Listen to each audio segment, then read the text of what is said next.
Good evening. It is 7:50. It is August 16th.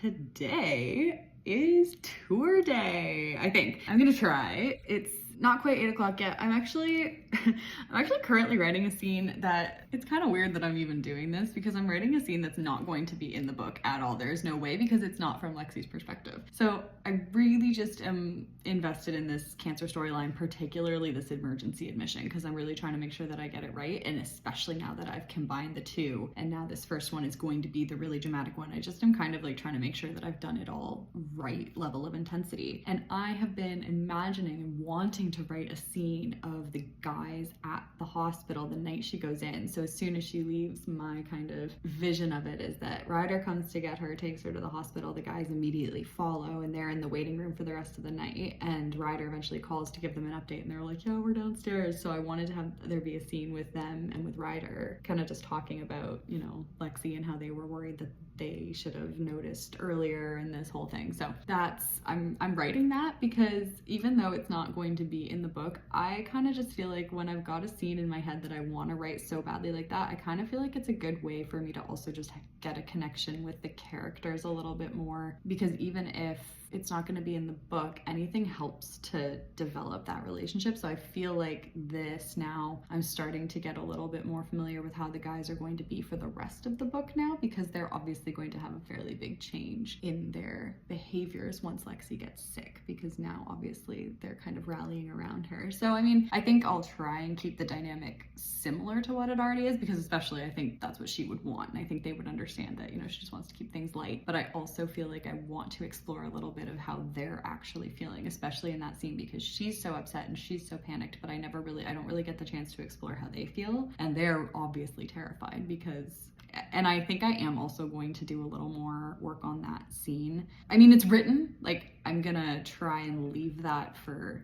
free time or later. It's not like I can't really make that a major thing right now, but also, you know what? I need to make sure this part is good. And especially because this part is kind of now also another part, I think it's okay that I'm still sort of working on it because I don't have to write that other part now. So I think I am gonna try and maybe make that scene at rehearsal even just a little bit more intense, because what I am going to try and have happen is that she is going to end up septic at that point. And I think that's what's happened at rehearsal. So I think what's going to happen is she doesn't have a fever in the morning. She's not feeling well, but like she convinces her mom to go to school because she doesn't have a fever. It comes on during the day, but she doesn't really do anything about it. And by the time she goes to the band practice, she's going into septic shock. And when she wakes up, that's when. So I'm just reading about how quickly that can happen.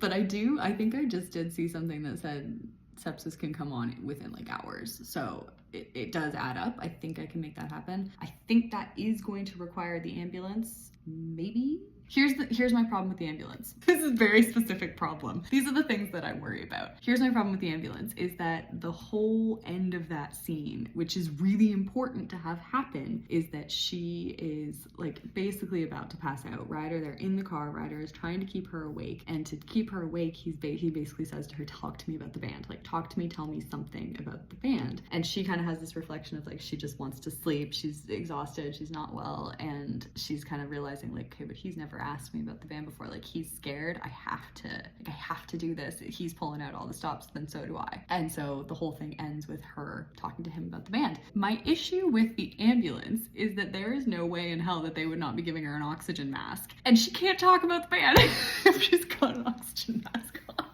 But she needs to be able to. So I'm really back and forth on that. I mean, maybe we'll just, there is a thing and it is willing suspension of disbelief. And I need to cool it and just use some of that, because the amount of like puzzling I'm trying to do to make sure that this is fully realistic, I think at some point it is slightly impossible for everything to be completely realistic. The plot is more important than the 100% accuracy, I'm gonna say that now. So maybe we'll have an ambulance come and they just won't put a mask on her, or maybe we'll have her like take it off, or maybe we will just say screw the ambulance still. We'll figure it out. But that's really not supposed to be what tonight is about. Tonight is tour night. We're supposed to be having a good night tonight. We've made it to summer. We've made it to her birthday. She's just turned 17.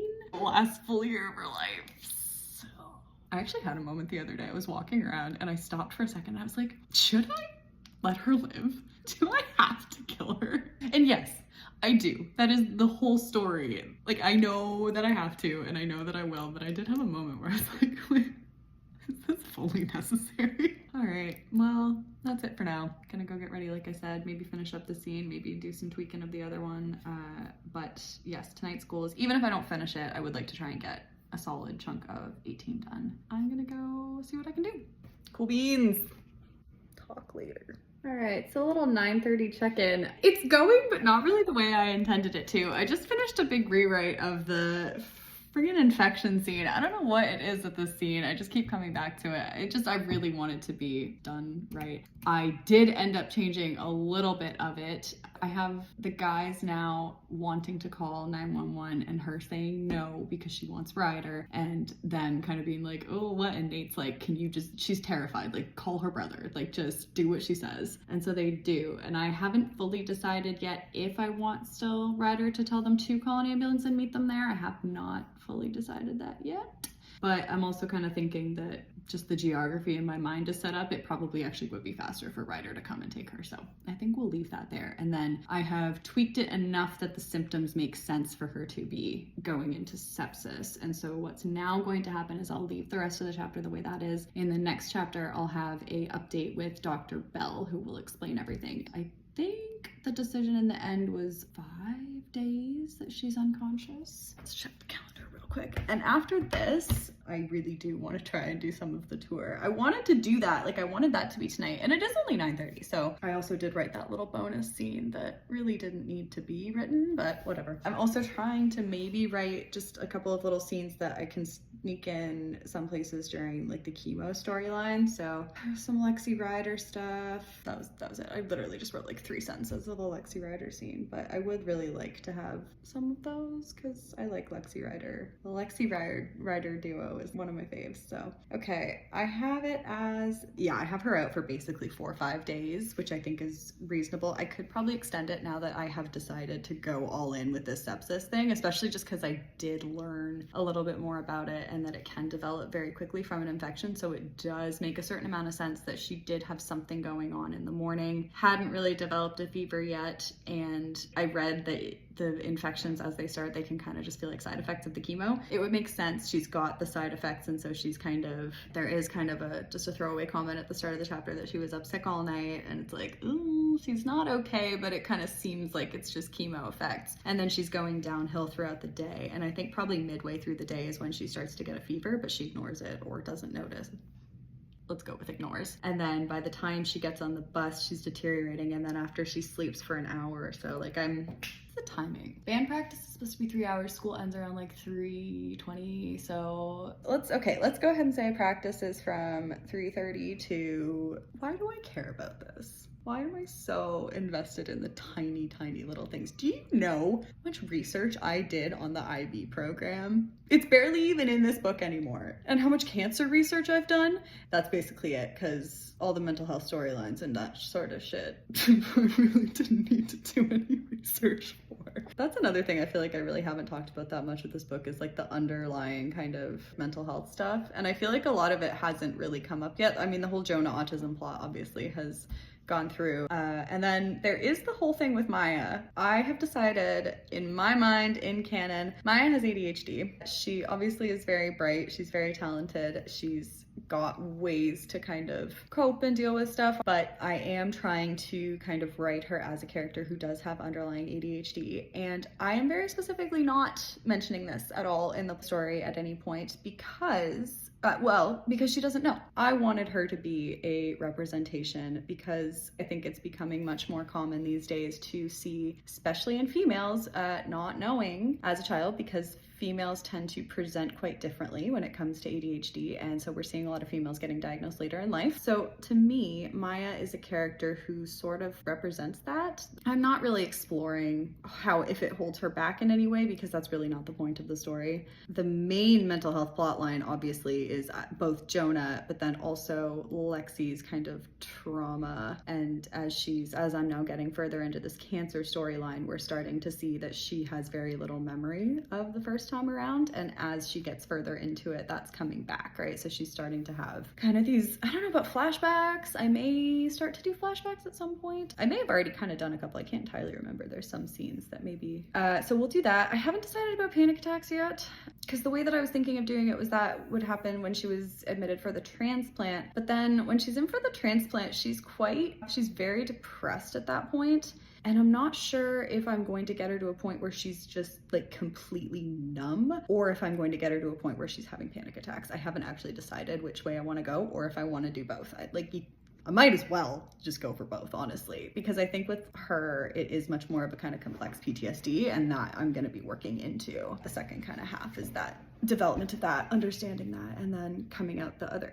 Ooh, sorry, my hip just cracked and it was nice. So coming out the other side, and that will build up and then kind of culminate with the transplant. And then at that point, once she comes out of the transplant and learns that she's not going to make it, that's when things will really, she'll kind of tie it all up and figure it out and get back to herself. But she's gonna lose her way for a little while. Kind of sucks, but it is what it is, what it is, what it is.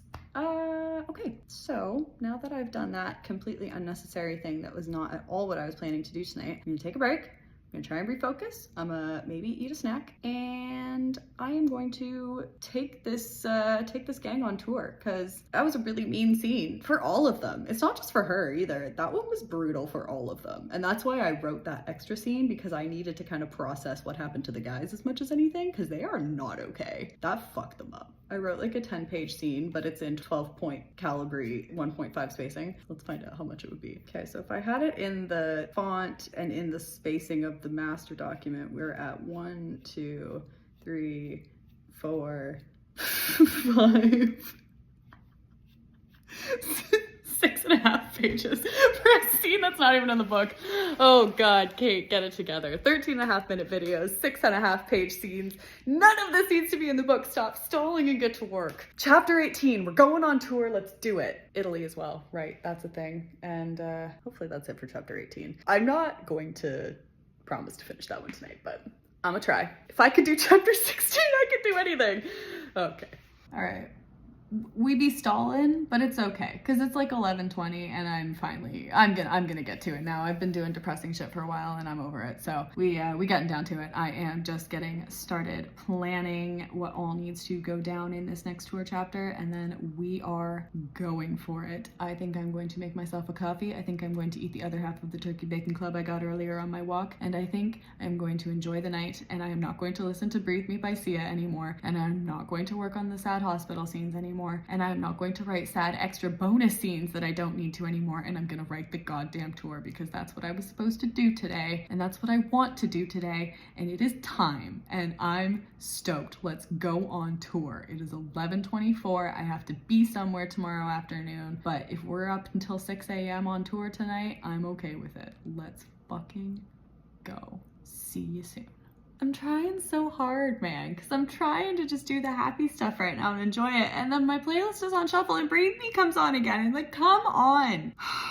It's hard to be happy when you're listening to your playlist on shuffle. And I know that's nobody's fault but my own, but you know what? Too bad. As a follow-up to that last video, obviously I am going to listen to it. Working on the tour stuff though, trying to plan it all out, figure out what I actually need to write, because literally this whole time I've just been going, oh yeah, and then the tour. I literally have no idea what I actually want to write for the tour, so I'm trying to think about that. Thanks.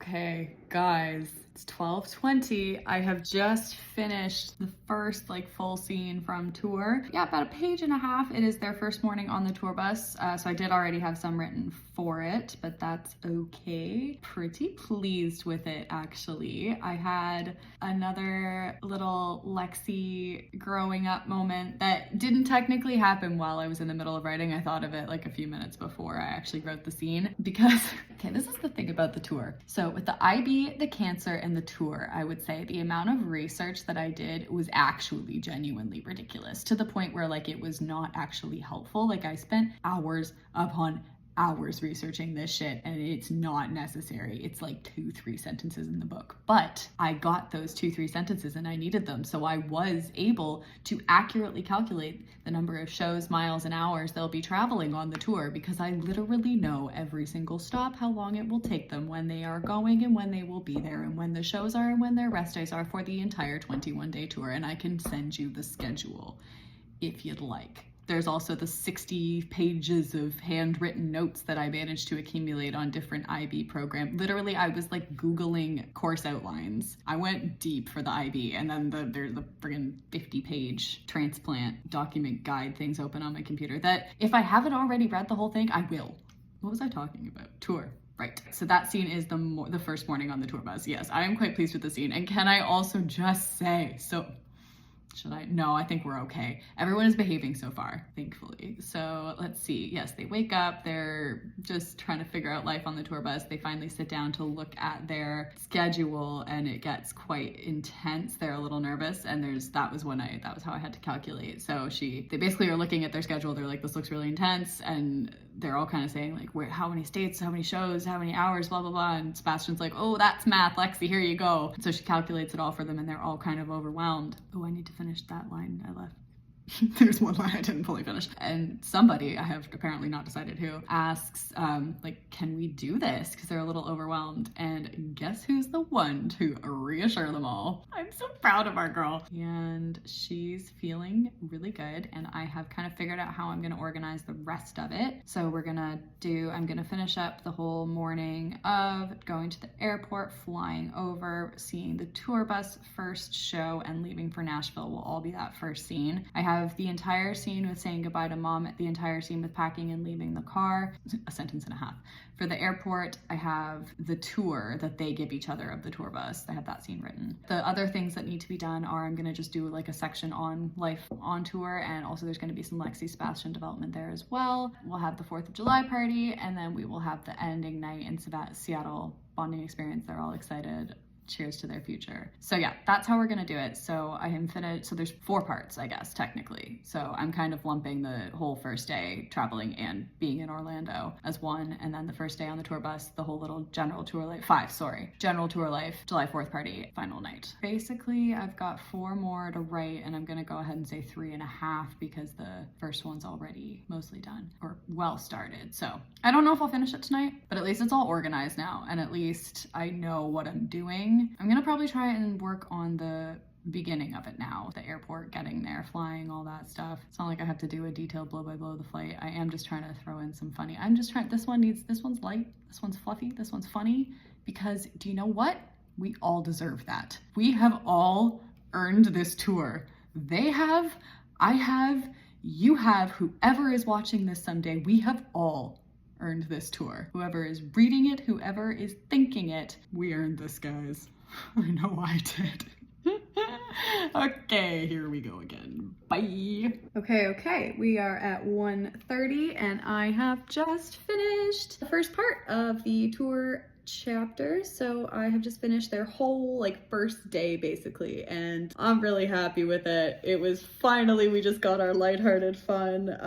Like I've said before, I think we really I needed this. Except I'm still listening to music, and so I'm writing a really happy scene, and then Brighter Days comes on, so I'm nope, and then everything's fine for a minute, and then the Time of Your Life thing comes on, nope, yeah. But yeah, so I wrote a scene of, okay, so the whole first part is basically saying goodbye to her mom and Jonah, meeting up with the guys. They drive to the airport. She talks about getting checked in and going on their flight, and then meeting Warren, who is the manager, Sebastian's cousin. They go to the venue, they perform their first show, and then afterwards they decide to sneak out and go get slushies. I always knew that there was going to be some sort of post-show Slurpee. I don't know why that was a thing, but I always knew that was going to be a thing. I didn't realize that they were going to sneak out and go get them, but honestly it was kind of fun. So anybody want to take a wild guess as to who suggested they sneak out? Anybody? At least this time he didn't mess up my plot line. We're okay. So far tonight, we're doing okay. I'm already on 7 pages at the moment. I think I can keep going for, oh, it's only 1:30, like I said. I think I could probably at least get the whole like tour life scene done. And maybe the end of the tour, because I feel like that scene might not be very long. Going well though. I feel good about it. I feel really good about what I've got so far. I am just really feeling like we needed something lighthearted.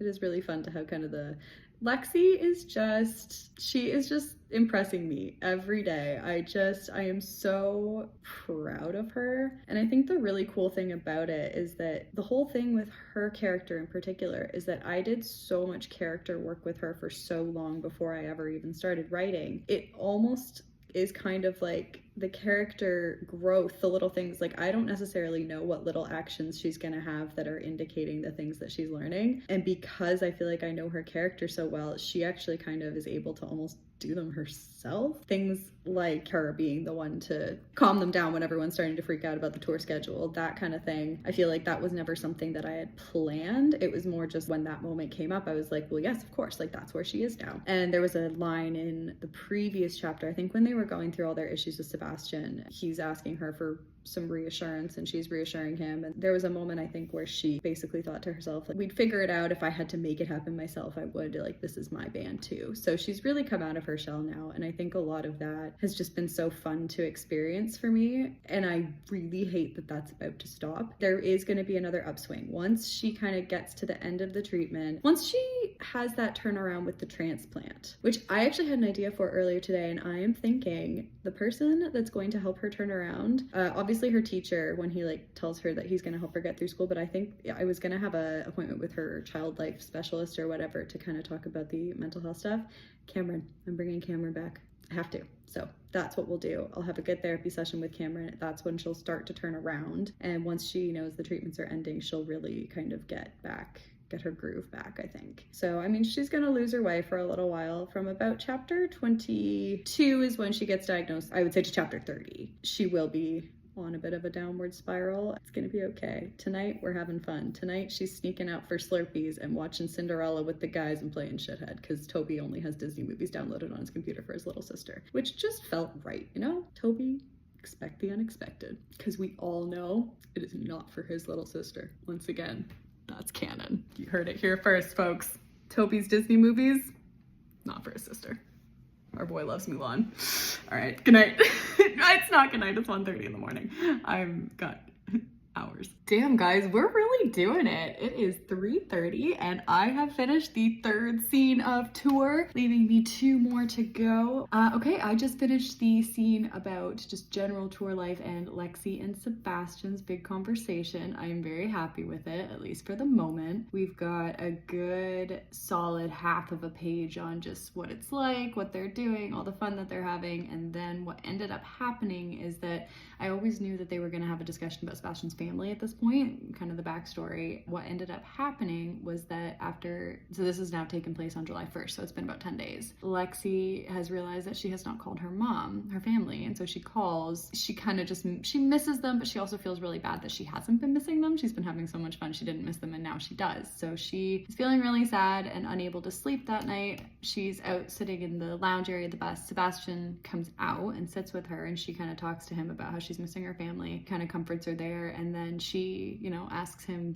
are you missing your family? And that's when he kind of opens up about his parents. So their only son, you know, is this rock and roll. He's just not what they want to present to the world. It's just not their beliefs, basically. So yeah, that conversation, and I ended it, actually, little Easter egg, I ended it with almost a direct line from the original. I've done this a couple times, so the final line obviously is going to be the same-ish. There was something else, I can't remember, but there was something. Oh, the friggin' license plate game scene. That was in the original. That was one of my favorite scenes in the entire original, so we kept it. It was the best part of the friggin' cabin trip. Anyways, so, god damn. So the line, I did switch it up a little bit. So the line originally, it was towards the end. She was still in treatment at this point. She had just broken up with Nate. She broke up with him during the cancer storyline in that original. Sebastian comes over, they talk. He says he has an aunt who used to have cancer and kind of suggests that maybe she's dealing with like a reactive depression. So she goes in and she gets an assessment for that. She gets some treatment, and later that night she's talking to him on the phone and just kind of confiding in him about how she's scared and how, you know, everything's been really hard. And the way the chapter ends, he's, you know, kind of comforting her, telling her not to hide how she's feeling. She said, what did she say? She said, "I really love you. You're one of my all-time favorite people. You know that, right?" And he responds and he says, "Likewise, darling." And I could almost hear him smile. That was the line that ended the chapter. So it's very similar. I do enjoy having those little Easter eggs. I feel like there's more. If I come across more, I'll update. So yeah, we're 3 scenes down, 2 scenes to go. One that is probably going to be quite short will be the last one. I think that's just going to be the final night. I would say that one will be a page or less. So really the big thing left now is the July 1st party. And our 4th, America, that's going to be the last big one. We are on 9 pages. I don't know if I'll finish both these last 2 scenes tonight. I mean, it is 20 to 4, but I am still feeling pretty good. I think I'll at least try to finish the last scene, and I'll do as much as I can on the 4th of July, because that's it. That's tour. That's it. This was really fun. Writing tour was fun. I've enjoyed this. I was really nervous about it, but I'm really enjoying it. Nice. I wrote a sentence and it might be too mean. I don't know. It's bad, man. It's bad. It's the last scene of the tour and it's bad. It's their last night and they're at a diner. Sebastian wants to give a toast, obviously, and Lexi wants to do it, and he lets her. And she gives this toast, and it's really sentimental at first, but then she's like, nah, fuck that. And so she ends it by saying, "You really are all just a bunch of assholes, though." And then she just goes, "I can't believe I'm gonna be stuck with you for another year." Is that too mean? Is that too much? Do I need to not with that? I think it's okay. I think there comes a point where it no longer matters. You know what I mean? That was literally like the best 3 weeks of her entire life, basically. It was very upsetting. Doing pretty well though. I think there's a chance I'll finish it. It's the party. The party's the big one, the July 4th party. So there needs to be a Lexi Nate scene, and that's a whole thing. And then the last one's gonna be short, like I said, and I've got bits of it written. So it's basically just gonna be that last night at the diner with the toast. Is it the diner or the hotel? I might just have them like order pizza to the hotel. You never know. Anything could change in a heartbeat except for the sad stuff. Well, no, it can, but just always for the worst. Did I mention, I think it was last night, I was reworking all of the cancer stuff and I'm listening to Kill of the Night, one of the songs on the book playlist, but the lyrics to it, I really have never thought about them in this way. The lyrics to it are basically like, "I'm gonna get ya, I'm gonna catch ya, I wanna taste the way you bleed." It's a great song. "You're my kill of the night." And as I was listening to it, I was simultaneously changing things in the calendar on the planning document that I have, and I was literally at the time going through and adding a full extra week of the chemo conditioning treatments to the whole transplant storyline to make it more brutal, while I'm listening to a song called Kill of the Night that's going on about wanting to taste the way that you bleed. Do you realize how disturbing of an experience that was? I don't think anybody will. I do this to myself. There's no point in denying that. I am doing this to myself, but we are doing it. And I cannot believe how much I actually got done tonight. Tour was good. I'm really happy with the tour. I'm gonna have to do something about Italy. That's a later problem. Yeah, much later. And by that I mean probably tomorrow. I'm having a small moment because this is so sad. I'm just like looking at some of the chapters that I have to come and I'm like, can I do this?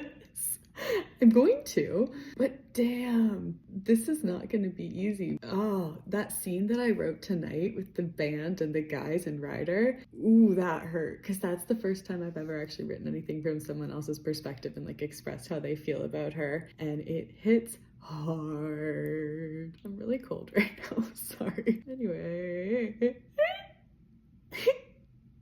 I was so close. I've been doing so well. Okay, I kind of am patching together the last bit of the tour, and then I think the party I'll probably try and tackle tomorrow because it is 5 a.m. and I really probably should go to bed. Oh dear. Okay. Yeah. Another night of good decisions. But at least tonight was a fun, well, there was this solid hour and a half of dramatic scenes with Sia in the background, and then there was the solid 6 hours of writing the tour. It was 6 hours, 4 or 5, I guess. All that writing the tour, which was like a blast. The tour was so fun. Can I just give like a little overview of the tour before we finish? Because I'm really pleased with it. Okay, so we've got morning with mom, says goodbye to Jonah, goes and meets them, drives to the airport, scavenger hunt because the flight is delayed, so Sebastian makes them all do a scavenger hunt because why would he not? Meeting their tour guy, or their tour guide, Warren, that dude, the bus, the tour bus. I wrote that scene a while back. First night in Orlando, the show, sneaking out to get Slurpees. Like, what the fuck? What even was tonight? Oh my god. And then watching Disney movies that definitely were Toby's downloads. I had a bit too much fun with this, I think, but like I've been saying repeatedly, I seriously needed it. Okay, this needs to happen. This needed to happen. Then we've got the next morning where they are trying to figure out life on a tour bus. Sebastian spills all their coffee. Adam is pissed. Then we skip to the 1st of July, talk about the first 10 days, all the stuff with her family, and then her conversation with Sebastian, and he finally opens up and they have their whole cute little moment. And then we're on to on to July 4th. So we've got a morning little thing with Lexi and Sebastian again, just another little moment for them. Oh, and then they get to their hotel in LA, and Maya and Juliet are there. I still have to finish the rest of it, so I have to do the party. And then the last scene is the second last day when they're in Seattle, and I've got the morning, they're on the bus, they're cranky, I need to finish that scene, and then I've got the evening finishes with Lexi giving the toast. Which honestly, this is seriously starting to just feel like I am being actually genuinely cruel. This is never going to be published, is it? Nobody wants this. Nope, like, who wants to read this? I would, is the problem. Clearly, because I'm writing it, and this has been, oh my god, this has been so wild. There's so much more to come still. Oh god, this is gonna be brutal. We got this. I can do this. Deep breath, I can do this. It's gonna be okay. Someday, somehow, it's gonna be okay again. Oh jeez. Man, guys, tour is wild. It is 6 a.m. and I am still going. I don't know, I figured I would try for one more scene or something, and then it started flowing, and now it's really flowing, and I only really have one last like connector scene to do, and I think I might make it kind of short because we have made it onto 13 pages, and I think I need to keep it short enough that we stay on the 13th page. But I've like done it, basically. I shortened the last scene and had it so that they have now, the main band slipped them a little mini bottle of champagne as a thank you, and so they're having a little toast on the bus. I did the whole Lexi Nate scene, and they almost kissed, and then the fireworks went off, and like, oh my god, so disgusting and cliche, but like I said, this was necessary. So really the only thing I have left to do is to connect the Maya and Juliet getting there to the Lexi Nate things, but it is 6 a.m. and I do have things to do tomorrow, so I do feel like maybe I should go to bed, but I might try and finish this. Oh, should I just blitz it? See if I can get it done in half an hour, 15 minutes? Let's blitz it. Let's blitz it. Let's do this. Let's do this right. Let's do tour right. Let's finish this. Let's finish this. Guys, we did it. We actually did it. I actually finished. Well, technically chapter 18 is supposed to also include Italy, so whatever. I finished the fucking tour. Guys, I wrote the goddamn tour. Finally. I wrote the tour. That was hard and also very fun, and also I'm very happy with it, and also ouch, and also just yes, 6:22 and I'm feeling good. Okay, I need a snack. I need to go to bed. That was fun. I seriously needed that. Oh, guys, we are on a roll. One more chapter for the summer, and that is like junior year. All of it is done. Like senior year is starting. Guys, I was so mean in this chapter. There are so many lines in this chapter that if you know, you know. Oh, I finished the tour. I'm stoked. Okay. Chapter 19 tomorrow. Let's do it. Let's fucking go. I don't think it's gonna be very, well, no. If I say that, I regret it, but the plan is to make it not very long, and I've already got the first 2 pages written, so hopefully that's doable. We do the party, and then here we go. All right, well, that's a problem for another night. Cool. Oh, hell yeah, I feel good. I feel real good. Nice. Talk later.